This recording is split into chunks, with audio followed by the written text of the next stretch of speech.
La commune de la semaine. La commune de la semaine.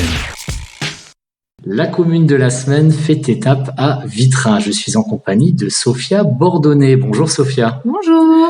Sophia, vous êtes installée depuis presque un an, depuis mars 2021, installée dans un salon de coiffure, mais pas n'importe lequel, un salon à domicile. Oui, tout à fait. Donc, ça fait un an que j'ai pris la décision d'ouvrir un petit salon dans ma commune.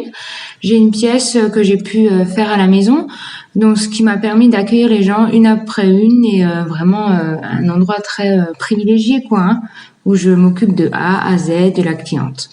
C'est un endroit privilégié, je viens de le visiter avec vous. Bon, vous n'avez pas eu de travail avec moi, vu mon crâne chauve. J'ai pas eu besoin de passer entre vos mains expertes, mais je dis mains expertes parce que j'ai vu certaines de vos créations. Pour vous, la coiffure, c'est pas simplement un coup de ciseau. Ah non, c'est vraiment une passion. Donc, j'ai commencé depuis maintenant près de 15 ans. Et c'est vrai que c'est un métier où on a toujours à apprendre. C'est pas un métier où c'est simplement un coup de ciseau. Ou non, on peut faire tellement de belles choses, que ce soit en chignon, en coupe, en couleur. Et ça évolue en permanence. Est-ce que c'est ce côté créatif qui vous plaît dans la coiffure ? Oui, et c'est aussi un peu ce côté, on va dire, social, c'est-à-dire qu'on est vraiment là à l'écoute des gens. On les conseille d'abord pour leur allure, leur beauté, mais après on a aussi un côté très psychologue où on rentre vraiment dans l'intimité des gens parfois. C'est ça qui est beau, on leur apporte à la fois quelque chose sur la beauté des gens, mais aussi le bien-être moral, surtout avec cette pandémie. Les gens, ils ont besoin de parler, de se sentir bien. Alors dites-moi, votre siège de coiffeuse, c'est presque le canapé du psy ? Oui, c'est presque ça, c'est vrai, on rentre vraiment dans l'intimité des gens et on crée un contact parfois même d'amitié. On coiffe des gens parfois moi il y a des gens que je coiffe depuis 10 ans, je connais leur vie de A à Z et je trouve que c'est ça qui est beau parce qu'on a énormément de reconnaissance en fait dans ce métier. Et la coiffure, c'est aussi un incontournable dans les grands moments. Alors on sait qu'il y a eu un peu moins de mariage, notamment à cause de la crise sanitaire, mais j'imagine que vous avez une sacrée pression quand il s'agit de faire une petite coupe au marié ou à la mariée. Ah oui, tout à fait, on a toujours peur. Je sais que le matin, le jour J, j'ai peur qu'il m'arrive quelque chose, que j'ai pas loin à aller, mais que je tombe de l'escalier ou que je peux pas la coiffer. C'est vraiment. Et après, une fois que la mariée elle est là, on oublie parce qu'on est vraiment là pour elle et on essaie de lui évacuer son stress à elle. Donc, je trouve que c'est des beaux moments. Vous êtes originaire de Groß-Biederstorf. Pourquoi est-ce que vous êtes venu vous installer à Vitrin ? Alors, j'ai suivi mon mari. Donc, lui, il avait voulu rester sur Vitrin. Et c'est vrai que je connaissais pas du tout ce village.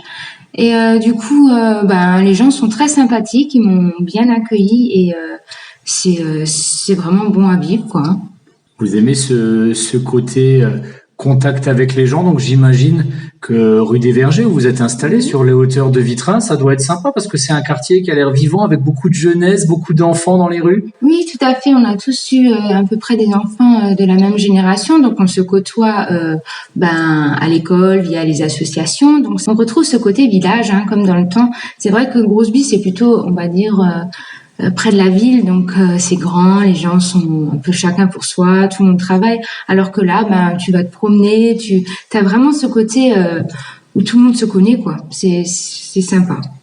Donc il y a ce côté relation que vous souhaitez maintenir dans votre cocon, comme vous l'avez expliqué, dans votre pièce, à votre domicile, mais il y a quand même un projet, même s'il faut pas trop s'avancer, ça vous dérangerait pas peut-être de vous associer avec une autre professionnelle ?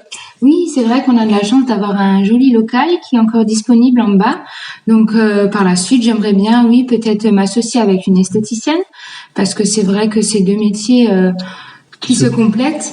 Donc, ça pourrait animer de nouveau un peu le village avec une esthéticienne en plus, On m'a promis parce que vous savez, dans la commune de la semaine, je rencontre beaucoup de gens. Dès que je croise une esthéticienne qui peut faire votre affaire, je vous mettrai en relation sans aucun souci.